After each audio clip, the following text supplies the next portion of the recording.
911, what are you reporting? We got someone or something crawling around out here. Does a legend walk among us, lurking in the forests of our world? Did you see what it was? Was it a person or an animal or? I can't tell. All I know is that my sensor light came on and I just happened to glimpse and see this thing running across the yard. A good-sized man or something. It looks like a man. I don't know what it was.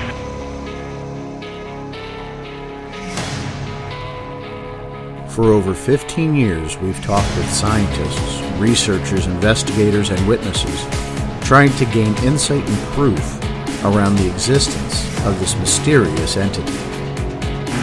Jesus Christ, you better... Sure. Tia! Hello? Get somebody out here. What's going on now, sir? That son of a bitch is about 6'9", I don't know. Do you see him now, sir? Yes, I'm looking right at him. Uh-oh. Okay, hang on. He's right... Is he in your yard, sir? Yeah, God, he's big. Okay, what's he doing in your yard? He's looking at me.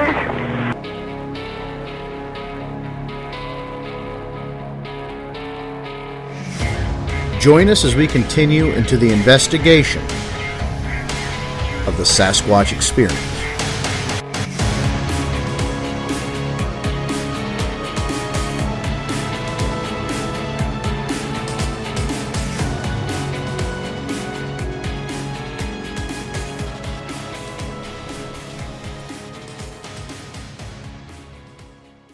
And here we are, Gabe, on take 70. Folks, I'm Sean the Fork Chop Forker. You know me, your host here on Sasquatch Experience. And we're doing these episodes, Gabe, for our Patreon subscribers, folks that pay their hard-earned money to support the show. Just pretty cool, isn't it? God knows why. Well, that's nice. You're grounded. But anyhow, so we do these shows for our patrons in the hopes of attracting more listeners. But we've been doing this series called Still Searching. And I've had Vance, I've had Henry. You're interviewing me for this one, and we're going to do one with James Baker later on down the road. It kind of gives the listeners a reason and some insight as to why we still do this. Because, well, you know, sometimes I don't understand why we still do it, but we do nonetheless. So, folks, the guy sitting next to me here, actually on my left in studio, is Gabe Forker, my son, my middle child. Gabe, say hi. Hi, I'm the best one. You are. He's the best one. All right. Now you have that on record. You can use that forever. It's always been on record. That's always been on record. Anyhow, Gabe is the voice you hear at the end of the Sasquatch Experience. He takes us home at the end of every program. So, Gabe, I thought we'd give you a little recognition on that. I suppose. You did a good job on that recording, and I'm just glad to bring you in. I always thought one of my children would be involved in this, and I always had hopes that it was my daughter. But she got bit by the art bug, not the Bigfoot bug, and it appears that my heir apparent is my middle child. Gabe, you're about, what, 15 now? 14. 14, gonna be 15? Yeah. Okay, so we're both right. I always overestimate. And, well, you've been on a couple Bigfoot outings with me, Bigfoot expeditions. And you've done some research, not a whole lot, but I think now as you get older, you're starting to see the allure and the attraction to it, that this is a real scientific mystery. Maybe not just kind of a pop culture one, but you're going to interview me for a while, so I'm going to shut up and I'm going to pass the mic to you. Okay.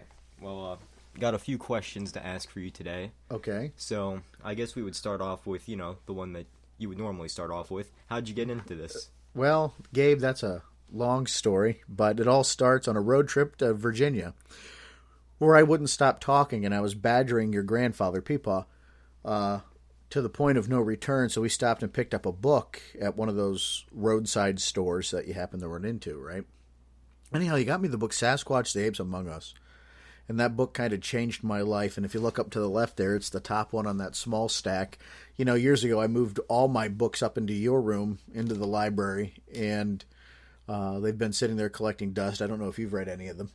But Sasquatch, the Apes Among Us by John Green is probably one of the best books on the subject. Many consider it the Bible of the research. And I've read it several times. It's a great book. I'm actually in the process of rereading it again, kind of establishing my roots and getting firm into where I want to go. But growing up in my house as a kid, TV shows, Unsolved Mysteries, In Search of, Arthur C. Clarke's Mysterious World. Do you know who Arthur C. Clarke is? No. No? Arthur C. Clarke is a prolific science fiction writer. He wrote 2001: A Space Odyssey. Oh, yes, with Hal. Yeah, and he resided in Sri Lanka, and he used to have a TV show where he kind of tackled mysteries like Crystal Skull, stuff like that. And one episode he did was on the Bigfoot creature. And In Search of, with Leonard Nimoy, hosted by Leonard Nimoy. That one was probably my favorite. And then different shows along the way would peak up and attract my interest. But you have to remember, it wasn't like it was today, where all these Bigfoot shows were everywhere. It happened very few and far between. So really, my love from it came from the books. So after reading the books, when I was about 15 or 16, I started getting out in the field. And getting out into the field, my local areas. And when I was a little older, like 18, 19, I got involved with the Pennsylvania Bigfoot Society. And there I met Eric Altman, who was, you remember Eric. Eric is my mentor in all this, and kind of got me started and fostered my interest in Bigfoot. Why do you think you've kept this interest for so long? Well, if there's one thing your dad loves, it's a mystery, right? I like to solve things. I like puzzles. I don't know if I'm very good at them, but I like being part of them. I think there's something to this. There's also a people aspect to this. And I'm a people person, right? It's how I ended up in sales, built a good career in sales. Mm-hmm. I'm a people person. And these radio shows, I've been doing this since 2005, since before this was a big thing, right? So I'm a podcasting pioneer right here. And I think one of the things that's kept me going is the people's stories. People are seeing something, kid, and you're not talking about crazy backwoods people, sometimes though, but you're talking about very professional people that see something they can't explain, rational people. And how do you just invalidate that because Bigfoot doesn't exist, right? That's a comfortable position to say Bigfoot doesn't exist when you don't put any time and effort into it. But when you go out and you meet with these people and you talk to them, it really changes your perspective on it. Well, do you think it's all real, or do you think it's just mass hysteria, or people read about it and they're like, oh, maybe that's what I saw? So I think it's a combination of both. I think there are people that have legitimate sightings, but then I also think there are people that read something and they want to believe so bad they create the scenario and the situation themselves. Do you know what I mean? Like that power of suggestion for some people is so strong, they want to be a part of it so bad they're willing to go to any length to kind of create the scenario. What do you think some of your craziest Bigfoot adventures are? I have so many of them. It's kind of hard to narrow it down to just one. James Baker, Uncle Baker, he and I do so many trips and adventures, and we used to do so many small trips that I guess the one that sticks out in my mind is we met a whole bunch of the guys from the PBS, Dave Dragusin, who's no longer with us. He passed away, as you know, last year. Kelly Beverly, another one of my compadres who passed away a few years ago. We met up with them to do an investigation. Long story short, Uncle Baker's driving up the road with this guy in a Jeep, and this guy just freaks Uncle Baker out, and Baker jumps out of the Jeep while it's still moving and kind of hobbles his way back to us and goes, "Why did you leave me with this guy?" He thought he was stuck in a vehicle with Jason Voorhees, or Jason Voorhees' mom's, would be a little bit more accurate. But that was one of my exciting. Another one is when I went to Gray Station for the first time in southwest Pennsylvania on the Chestnut Ridge, which you've heard me mention again a lot. I was out there with Phil Bracco, my buddy Matt, who doesn't do the research so much anymore, Billy Willard and myself, and we had gone probably about 1.5 miles, 2 miles down the road from everybody else. Now, Gray Station is an active train track. Oh. Yeah, so it kind of adds the allure of danger a little bit, but it's a very active Bigfoot sighting location. Catch Bigfoot train hopping? You never know. It's got to get somewhere, right? Bigfoot train hopping. But anyhow, we see this eye shine, so we start trying to, get some activity going, vocalize and see if we get a response. And as we're doing it, all I hear is, "Hey, guys, I fell in a hole." Here, Phil had fallen thigh high into a gopher hole. Oh. And Billy Willard, without missing a beat, looks over and goes, "Well, get out of it." And so we have to help Phil out of this gopher hole. He's not a small guy either. How he always got the nickname Falling Phil or Filthy Phil, because he would always fall and get dirty. Anyhow, it started to storm really bad. So as we're packing up and walking back down the train tracks, active train tracks, mind you, something throws a giant rock at us. Oh. misses my face probably about a good 6 inches, right between myself and Billy Willard. And Billy heard it and turns around, and then something else throws another rock. So we've had rock throwing encounters, right? So that's another one. And of course, my own sighting or encounter that I had in 2012, which I took you back to the location a couple years later. Yeah. Kind of a scary location, right? I was like 8. You were like 8. Yeah, you were crying. I had to throw that in there. It was the baby calls they were using. Let's admit it. There's something weird about being in the middle of the woods, hearing babies cry to attract a creature that could quite possibly eat you. Mm-hmm. Yeah. Is that a good answer to that question for you? I suppose. I suppose. Okay. Well, if we're on the topic of scary experiences, have you ever just had an experience where like, nope, this is too crazy. I'm out. I'm done with all this junk. Yeah, that was actually the sighting I had or the encounter. And I don't know what it was, Gabe. And I guess I'm hesitant to always commit to what I saw because there's that skeptical part of me that still wonders to this day if that's what we really encountered. But anyhow, we had gone out to Clearfield County, big county of Bigfoot activity. You've been there. It was myself, Uncle Ray, Dustin, and we met up with Dave Rupert, Ryan Cavaline, and Eric Altman. And we were doing a pre-scouting for an event. Not an event, but an expedition we were going to have there over the weekend. So we had some interesting things going on beforehand, some sounds that we thought was going on. So Ray, Dustin, and myself decided we were going to camp in this meadow, right? And this meadow's... It's not really on the map at the DCNR because when Dustin went to get the permit to camp there, they're like, well, we can't give you a permit because there's nowhere for yeah, it's not even on the map. So we got one anyhow, just kept it in my windshield as we went down to camp in this spot. So we set up tent and Eric and them decide, well, there's not much going on. We're going to leave for the night and we'll catch up with you guys in the morning.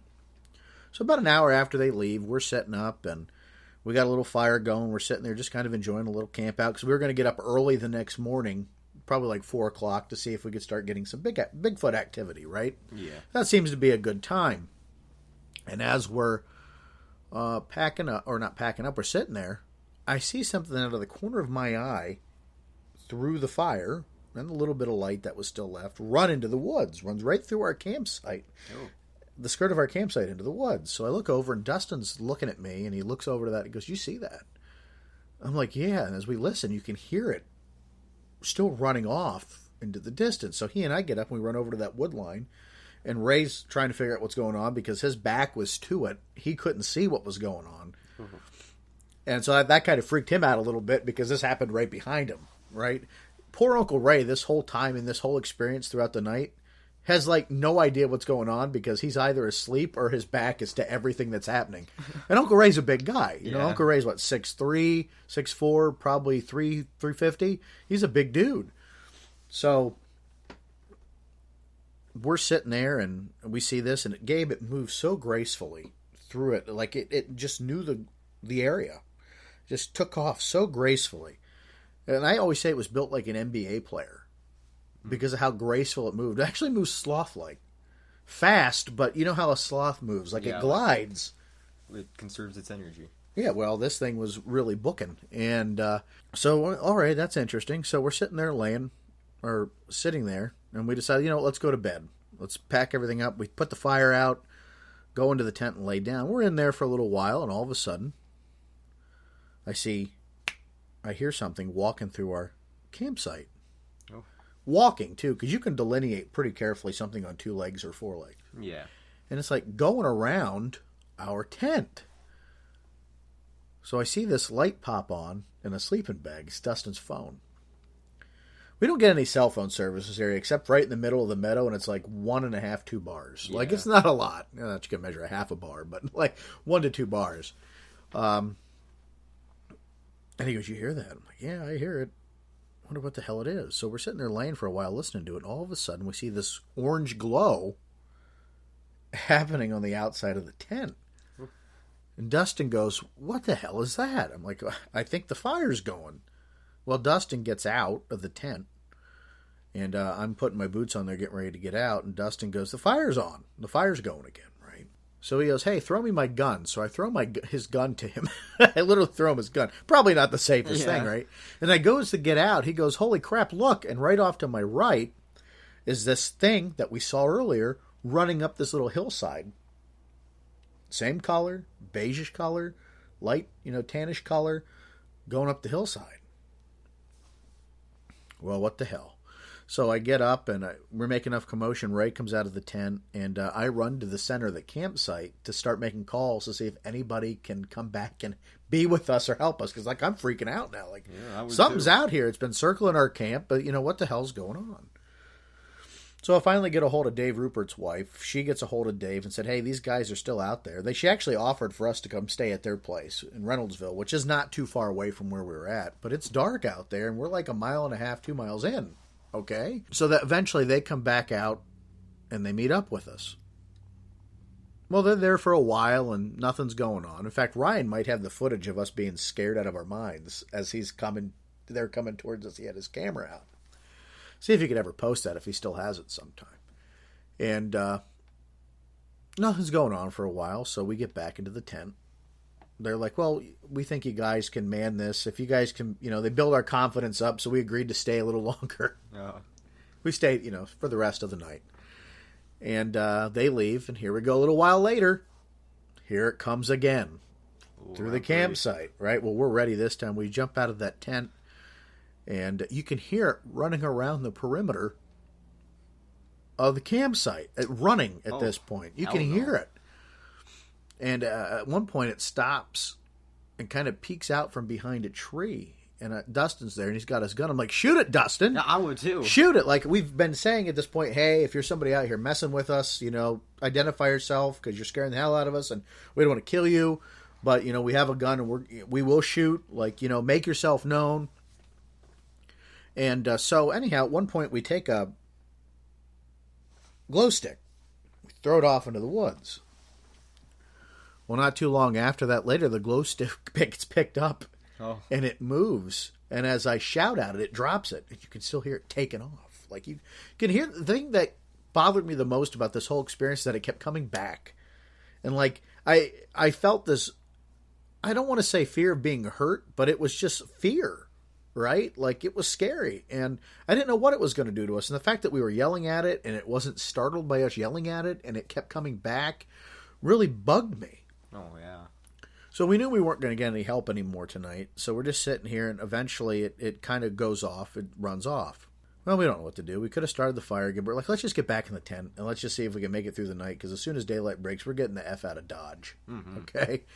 So after I yell at Dustin to shoot the thing and he doesn't shoot it. And, everything calms down. We go back into not much goes on for the rest. It starts to rain. And we see this flash of light. And it's important that I mention that flash of light. So, daylight breaks. We throw everything into totes. And we book it out of there. I'm not kidding, Gabe. We probably made it out of there in 8 minutes. I would, too. We packed everything into the tent. Or into the tote and just drug it out of there back to my car and we sped off onto the road where we stopped at a Sheetz and I called your mom and said, listen, I'm done with this. I don't want any part of this ever again. I'm done with Bigfooting. It scared me that much. I didn't want any part of this. Of course you came back. So I called Eric and I called Lon Strickler, my friends that we did a radio show together with, and we started talking about, what happened. Eventually, they built my confidence back up to talk about it. So I called Dave Rupert, and Dave's like, well, we had put game cams out. I'm going to go check to see if anything came up on the game cams. I said, well, there was a flash of light, so your game cam went off at least once. And he goes, Sean, these game cams don't have a light. Mm-hmm. Freaked me out even more because, what was that light then? Wasn't thunder, or it wasn't lightning. Yeah. None of those things, right? So it's one of those things I can't explain. Was that light associated with whatever we experienced? I don't know, but that thing kept coming back, and it was scary.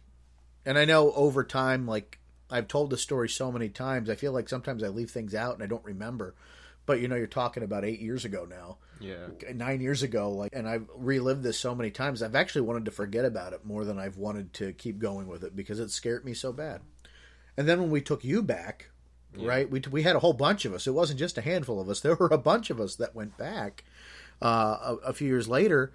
You could just tell by my reaction that we had experienced something there, and it was scary, dude. And you've been there, any of that activity alone. It's still kind of it's a little eerie being in the woods. You got no service. Yeah, there's nothing around you. Yeah, it's a little distant off the road, right? So you put yourself in our shoes, and you understand that there was something special about that night. But that was the scariest encounter that I've ever had.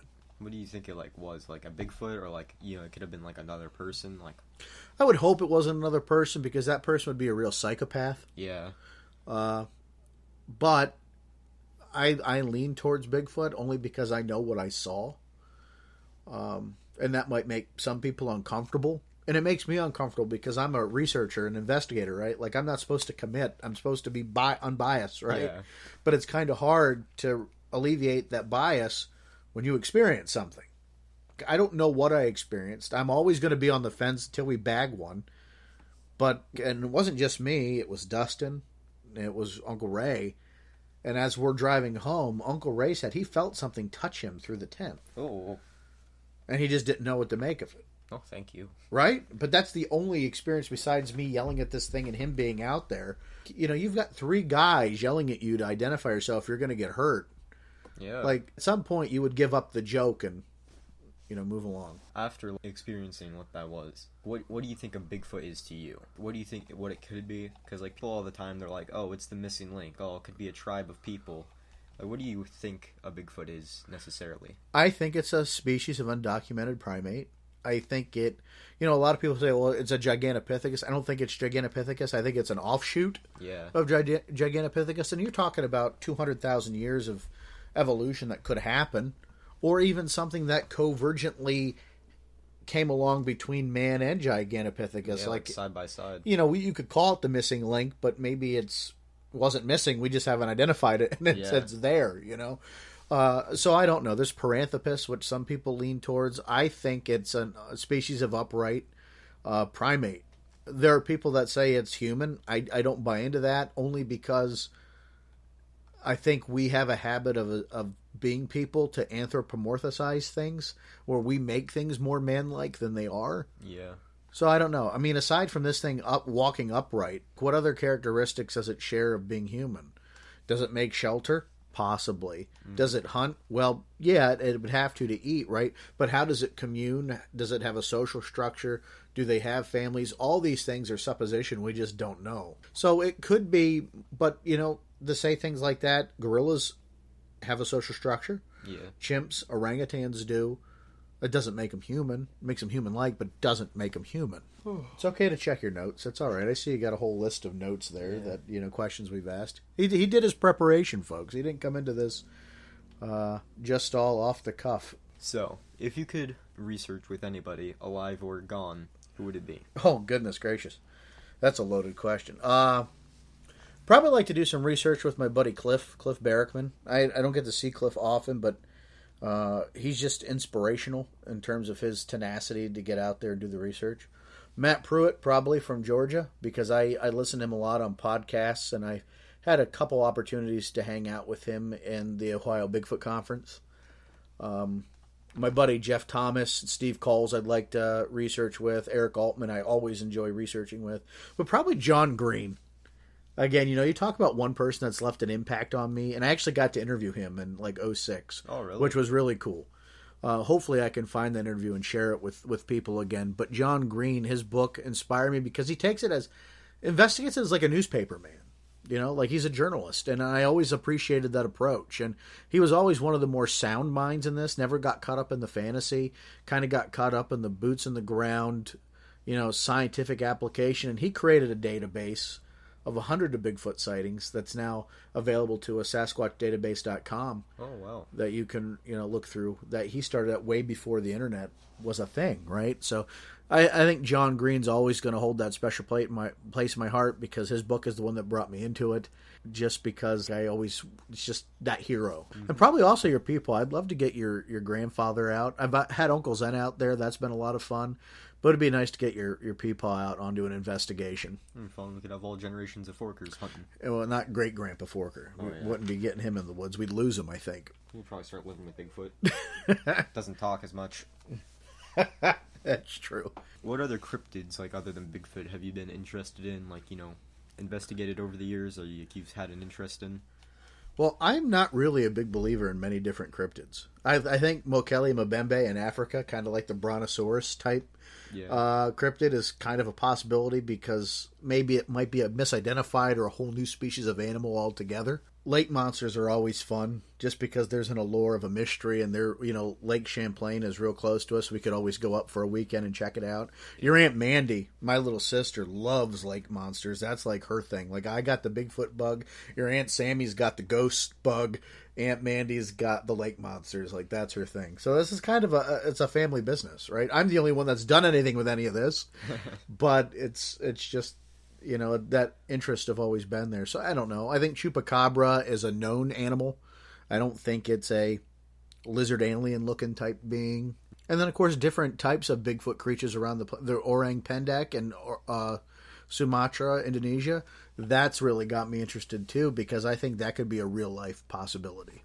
What about aliens? Well, that's different. Like, man, I think it's very narrow minded to think that we just live in this universe alone. Yeah, obviously. And it's kind of egotistical of us to think this was all created for us. Like, varying different beliefs in God or what have you. I've always tried to be respectful of what everybody believes. I think we're created by a supreme being, and I like that mysticism around it. Like, I guess I at points in my life, like, I've had different thoughts and beliefs of where we are and why we're here. But I honestly think our purpose is to explore and be curious, is to keep our minds open to the possibility and the potentials. And I'm a big believer in that humanity is only limited because we don't believe in ourselves. And we're the only ones that suppress our own ambitions. And I think maybe that's why, to answer your question, why do you still believe in it? I think it's the same thing I have with Bigfoot. Like, just because you can't physically touch it doesn't mean it's not there. Mm-hmm. And there's a drive towards me wanting to say, hey, there's real logical sense behind this. Let me explore it. Yeah, the natural human psyche of curiosity. Yeah, like, I'm a curious person, man. Like, I love to talk to people. When you were a kid, you would just go randomly up and talk to people too. And I just always think another personality trait you kind of got from me was your just ability to be curious and to just build instant conversation with people. They say the gift of gab is what people of us have. The gift of gab. You're just the gift of Gabe. Yeah. See what I did there? Mm-hmm. What do you think of people that are just, like, so closed-minded and they're like, well, there's no way Bigfoot's real. You're childish. It's all a fantasy. I think they're stupid. And I say that because not out of childish, jabs to take at people. I think it's just because they just don't look at the evidence. Like, they've been so indoctrined over the years to believe things don't exist. They just don't even want to go out and look for themselves. They just want to believe what other people tell them. Well, I'm here to tell you I have talked to people. Lawyers, doctors, professional people that are far more educated than me and far more educated than most people that say it doesn't exist, that have had experiences with these things. You go and tell them Bigfoot's not real. Or you go and actually put the time and effort into this and see if it's not real and see if you change your mind. I've been doing this a long time, right? Since I was 9 years old. Yeah. I've really been into it, going out, checking places out, really later into my teens. I'm 35 years old. You do the math on that. Been doing this a long time. And part of that is because of that, I've talked to people in that drive, like, there's something to this mystery. And do I care what people think about me? No. Like, I would hope they would find me to be a credible resource. But at the end of the day, Gabe, this isn't about me. This is about a mystery, and I'm just a part of it. And I love being part of this mystery. And there are people that have done a lot more in this field than I have. My mentor, Eric Altman, a lot of my friends and contemporaries that have done so much more than I have. I'm just happy that I can be part of it and ride their coattails a little bit and have a show where I'm able to bring some of these people to the limelight. People that I think are really true, honest, hardworking people that really put a lot of effort into this mystery. What do you think? You've been around me your whole life. You've seen your dad through his ups and downs, where I've wanted to quit the field, where I've been really involved in the field. I've spent a lot of time, sometimes self-sacrificial. I've been gone for weekends where we, didn't get to spend a lot of time together. Right? What do you think about all this? I think it's definitely a possibility that anything could be real. Because, anything you can imagine, it could be real. There's always a possibility. Yeah. Like, I mean, not everything. Well, not everything. But you're in this perspective, you mean from a biological standpoint, like... scientifically, it's definitely possible for there to be like a primate out there that just hasn't been discovered yet. Because every day we're discovering new like species of animals, and usually they're just like insects and stuff. But there can always be a nice big animal that we just haven't found because like it's hard to find places. Well, you say that the billy ape was discovered in 1996, right? And that was an ape that's so big it could break the neck of a lion. Yeah. And it didn't exist, but they finally got video evidence of it, and there's still not a whole lot known about the billy ape. Mm-hmm. So here we are at almost the beginning of the 21st century, and we discover a new species of primate. Yeah, the Earth is mostly ocean, and we haven't even discovered any of it. No, you're right. We haven't even discovered. I think what we hear on that one show the other night, 95% of the world's ocean is unexplored. Mm-hmm. That's a lot of ocean that's out there. Yeah. You're not getting me in the water. I like the woods myself, but well, thanks for taking some time and talking to me about this. And of course, I'm sure we'll have more time to talk about it over the years. I'd like to get out a few times this year, take you along with me, and get into some of these areas we haven't been yet. What do you think? Mm-hmm. I'm down. All right. What do you tell people here at the end? Thank you for watching. This has been whatever name of the podcast. I'm going to punch you. And they're not watching, they're listening. I know. All right, okay. I'm leaving that in there. I just threatened to beat my child on radio. No, please help. Oh, stop it. That I'm editing out. All right, son, I love you. Thanks for talking to me. Love you too. God, I'm free. All right, get out. Bye. You've been listening to Sasquatch Experience. Please rate and review wherever this podcast is consumed. To share your experience, visit us on Facebook or email us, squatchexperience@gmail.com. Keep on squatching.